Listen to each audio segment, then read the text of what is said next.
What would you do if the life you built with sweat and tears was stripped down to a tiny, unfinished house, leaving the people you love with nothing but a roof and the dust on the floor?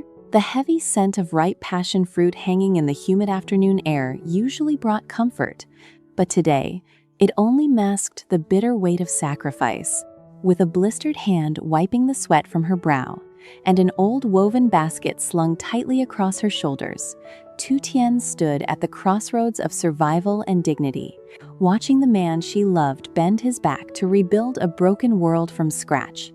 The neighbors whispered, the shadows of their past losses loomed large, and a single phone call to an estranged father hung in the balance, threatening to either shatter their fragile peace or provide the salvation they so desperately tried not to beg for. The wooden gate creaked open as Tu Tien lowered the heavy wicker basket onto the dirt floor of the market stall. Her fingers were stained purple and gold from hours of plucking passion fruit under a relentless sun. The marketplace was already buzzing with footsteps, vendors shouting over one another, and the thick, suffocating heat of midsummer. "Sister, please buy some passion fruit," Tu Tien called out, her voice clear despite her fatigue, managing a gentle smile for a passing villager. "It's fresh from the vine, very fragrant." A middle-aged woman stopped, tilting her head. "How much per kilogram, dear?" "Only 20,000 dong, sister. It's very light, but packed with juice. Let me cut one open so you can see." Tu Tien quickly drew a small knife, slicing a plump purple fruit in half. The rich, tropical aroma burst into the warm air, catching the attention of 3 more shoppers. "Oh, that does smell wonderful," the woman said, reaching for a blue plastic bag. "Give me half a kilo for the children." "Here, let me hold the bag while you pick the best ones," Tu Tien offered warmly. "Every single one is sweet, perfect for the kids in this heat." "Let me get in on this too," another customer interrupted, stepping forward with a crisp bill. "Give me 50,000 dong worth. My husband loves passion fruit juice when it's this hot." "50,000? That will be 2.5 kilograms, ma'am. Please, pick whichever ones you like. The darker ones are the sweetest." Tu Tien's hands moved swiftly, placing the fruit onto the small mechanical scale. The needle wavered just below the mark. "Ah, it's a bit light still. Let me add 2 more large ones for you so it's fair and fresh." "Thank you. You're a sweet girl." The customer smiled, taking the heavy bag. For the next hour, Tu Tien's small corner of the market was a flurry of activity. 2 kilograms here, 3 kilograms there. She measured every bag generously, ensuring no one left shortchanged. Yet, even as the silver coins and small paper notes filled her apron pocket, her mind was elsewhere. She kept a small handful of the finest, glossiest passion fruits nestled at the bottom of her personal basket. Jack must be exhausted by now, she thought, her heart tightening. He's been working at the new site since dawn without a single break. "Hey girl, are you still selling?" A regular customer called out, interrupting her thoughts. "Yes, 20,000 a kilo," Tu Tien replied, snapping back to reality. "I was just about to pack up the rest to take home, but I can manage 2 more kilograms for you. These are excellent for smoothies. Perfect." "My family will finish these by tomorrow," the woman said, handing over the money. With her basket nearly empty and her pockets holding the meager earnings of a hard day's labor, Tu Tien slung the strap over her shoulder and began the long walk back. The dirt road was dusty, the heat radiating off the ground in visible waves. She hurried her pace, her heart pulling her toward the unfinished structure at the edge of the village. At the old family home, the kitchen was quiet, save for the soft bubbling of a pot on the stove. Mother sat on a low wooden stool, her face lined with a deep, lingering worry that she tried to wash away the moment she heard Tu Tien's footsteps entering the yard. "Tu Tien? Is that you, child?" Mother called out, shielding her eyes from the glare of the courtyard. "Yes, Mother, I'm back from the market," Tu Tien said, setting her empty basket down and wiping her damp forehead. It was so hot out there today. But look, I saved some passion fruit for us. Mother rose, her joints stiff, and walked over to inspect the small stash. My goodness, you gathered all these in this heat? You must be roasting, Tu Tien. Go sit down. Let me get you some water. No, Mother, please don't trouble yourself, Tu Tien insisted, guiding the older woman back to the shade. I bought these specifically to rim with the wild lotus seeds we harvested yesterday. It makes the most refreshing drink for this weather. Is Jack still over at the new house? Mother sighed, her eyes drifting toward the clearing across the path where the skeletal frame of a small house stood. He's been over there since the first light of day. He hasn't stopped to eat, hasn't stopped to sit. He's determined to finish the front section before nightfall. Tu Tien poured a cup of water, offering it to Mother first with both hands. Drink some, Mother. I'll prepare the passion fruit syrup quickly, and then I'll head over to help him. He shouldn't be lifting those heavy beams alone. You eat something first and rest your legs, Mother said, her voice dropping into a tender, protective tone. Let me handle the cooking. I might not be as fast as you young people anymore, but I know exactly how to balance the sugar so the lotus seeds stay perfectly chewy. Go on, go check on your husband. Tu Tien smiled, reassured by the familiar warmth of Mother's kitchen. Thank you, Mother. Your cooking is always better than mine anyway. I'll just change my shoes and run over. As Tu Tien hurried out of the yard, Mother looked down at the bright purple fruit. A heavy sigh escaped her lips. She began slicing them, scraping the golden, seed-filled pulp into a bowl.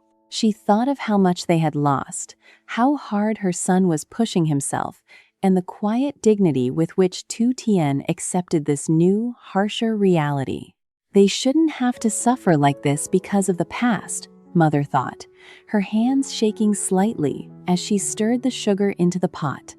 But as long as they are together, perhaps we can survive this. Across the dirt pathway, the atmosphere was thick with the scent of sawdust and burning wood. Jack stood on a makeshift wooden scaffold, his shirt soaked through with sweat, his muscles straining as he secured a heavy wooden beam to the roof frame. Beside him, an elderly neighbor, Uncle Dung, was sawing planks of wood on the ground. Uncle Dung, pass me the center bracket, Jack called out, his voice hoarse. If we secure this side now, we can close up the front panels by evening. Take it easy, Jack, Uncle Dung said, handing up the rusted iron piece. You've been going at it for 6 hours straight. The house isn't going to run away. We don't have time, Uncle, Jack muttered, his jaw clenched as he hammered the bracket into place. The weather is unpredictable. If it rains tomorrow, the interior wood will rot before we even move in. Tu Tien approached the site quietly, pausing for a moment just to watch him. Her heart ached at the sight of his sun-darkened skin and the raw blisters on his palms. She didn't say a word at first. She simply walked over to the brush pile and began gathering the stray wood shavings and dead leaves, setting them alight in a small, controlled fire to keep the mosquitoes away and clear the workspace.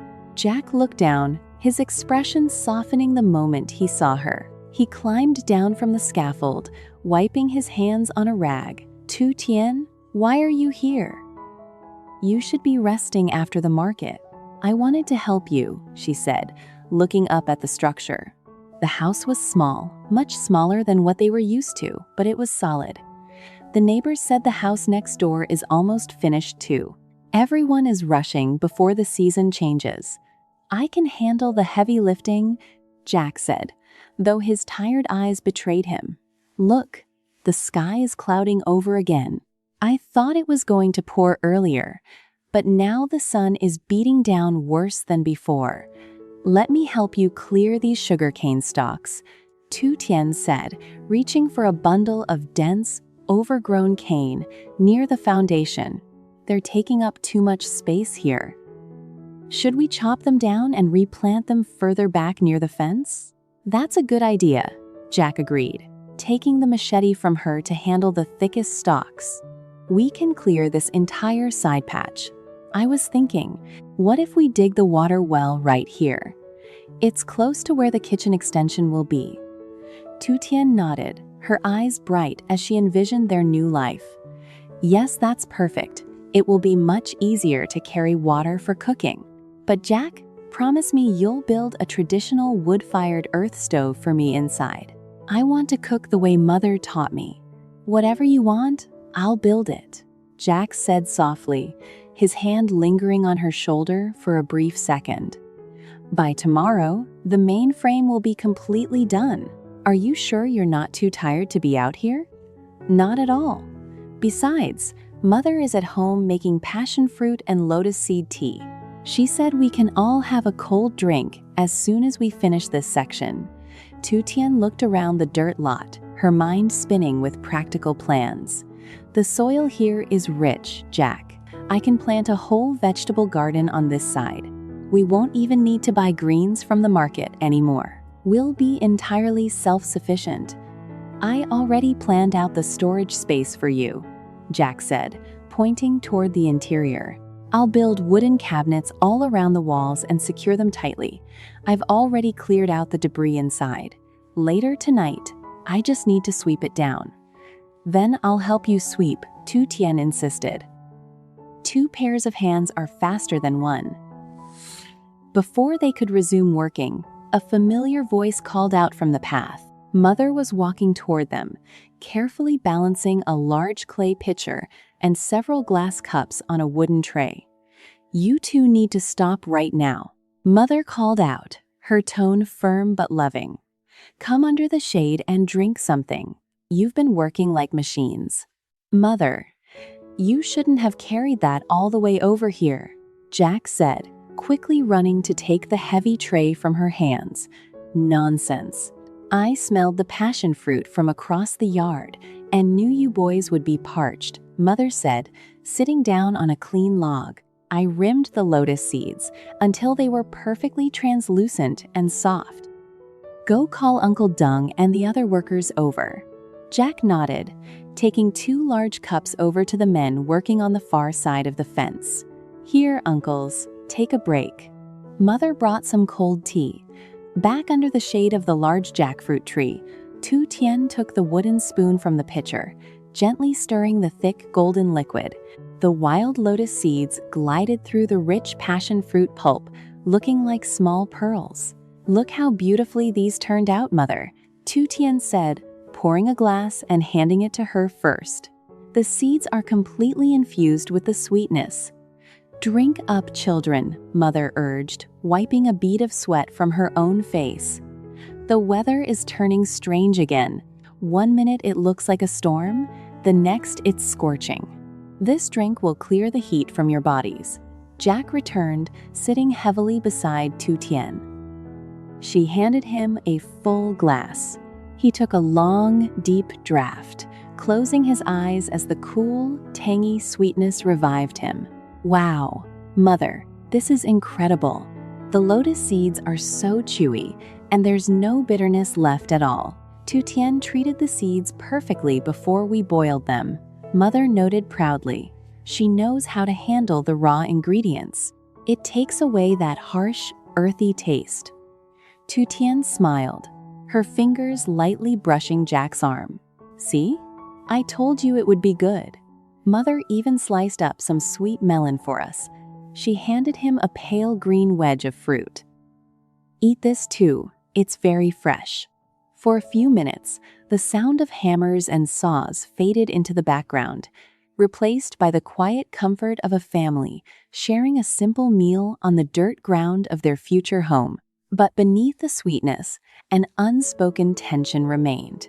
Jack set his empty glass down, his gaze shifting back to the small structure. Mother, Tu Tien, the front room is secure enough now. Since today is an auspicious date on the calendar, I was thinking we should start moving some of our essential things over tonight. Tu Tien paused, her melon wedge halfway to her mouth. Tonight? But the kitchen isn't even finished, Jack. We can manage with a temporary setup. Jack explained gently, his voice carrying the heavy weight of responsibility. The sleeping quarters are completely sealed and dry.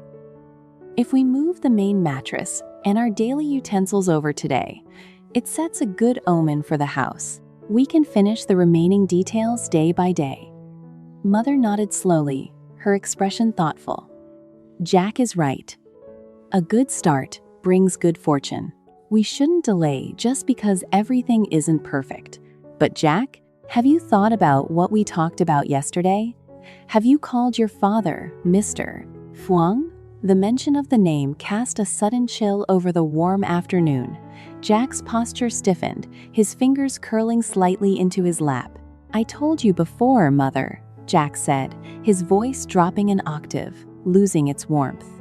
I will call him once the house is entirely finished. We will invite him to visit as a guest. But until then, we handle this on our own. Tu Tien reached out, placing her hand gently over his clenched fist. Jack, your father has the means to help us. You don't have to carry this entire burden on your back out of pride. We are family. It's not about pride, Tu Tien, Jack said, turning his gaze to meet hers, his eyes fierce with a protective instinct. I want us to stand on our own 2 feet. Look at this place. It's small, it's rugged, and it's a far cry from what you and Mother deserve. I know you both are going to suffer a lot of hardships living here during the first few months. There's no running water inside yet, and the wind gets loud at night. He looked down at his calloused hands. It breaks my heart to see you both living like this, but I promise you, even if this house is small and lacking, we will fill it with peace. We won't owe anyone anything. We will be safe here. Mother reached across the small space, placing her hand over both of theirs. Oh, my dear boy, look at me. You mustn't think like that. Do you think a big house matters to me at my age? Or to Tu Tien? Tu Tien shook her head, tears welling in her eyes but refusing to fall. Never, Jack. As long as we are healthy and together under one roof, I don't care if it's made of gold or straw. Exactly, Mother said softly, her eyes clear and resolute. I've thought things through these past few days. I know I used to worry, and I know you saw me looking sad, but my heart is at peace now. We are alive, we have our health, and we have each other. Whatever we lack right now, we will work hard and build it up together, step by step. So don't you dare carry that guilt around anymore, Jack. Jack looked at the 2 women in his life, the tension slowly draining from his shoulders, replaced by a profound sense of gratitude. Thank you, Mother. Thank you, Tu Tien. Now, no more serious talk, Mother chided gently, forcing a smile. Finish up the melon. It's getting late, and we have a lot of things to pack if we want to catch the evening light. The sun was dipping below the distant mountains, casting a long, golden-orange hue across the valley as the small family began the transition. I'll go inside the old house and grab the main mattress first, Jack said, standing up and shaking off the dust from his trousers. That's the heaviest piece. Wait, let me help you carry it, Tu Tien said, immediately rising to follow him. No, stay here and help Mother gather the small items, Jack insisted, giving her a reassuring nod. I can handle the mattress. As Jack walked toward the old structure, Tu Tien turned to Mother. Mother, what should we carry over first for the blessing? My grandmother always said the first item brought into a new home dictates its future. Mother smiled, reaching into her woven basket and pulling out a traditional handmade wicker carrier the Gui used for generations to bring home the harvest. We bring the harvest basket for productivity, and we bring the rice cooker for abundance. If the kitchen has rice, the family will never know hunger or cold. Let me carry the rice cooker then, Tu Tien said, her face lighting up with a genuine, hopeful smile as she cradled the simple appliance in her arms. We'll make sure our first meal in the new house is sweet. Together, side by side, the two women walked across the threshold of the unfinished house. The floor was still bare concrete. The walls smelled of fresh mortar and cut pine, and the evening breeze swept through the open window frames. But as Jack laid down the mattress in the corner and Tu Tien placed the rice cooker on the makeshift counter, the empty space suddenly felt like a home. They had lost their wealth, their comfort, and their status. But as they stood together in the fading light, looking out at the small plot of land that belonged entirely to them, they knew they had kept the only thing that truly mattered: each other.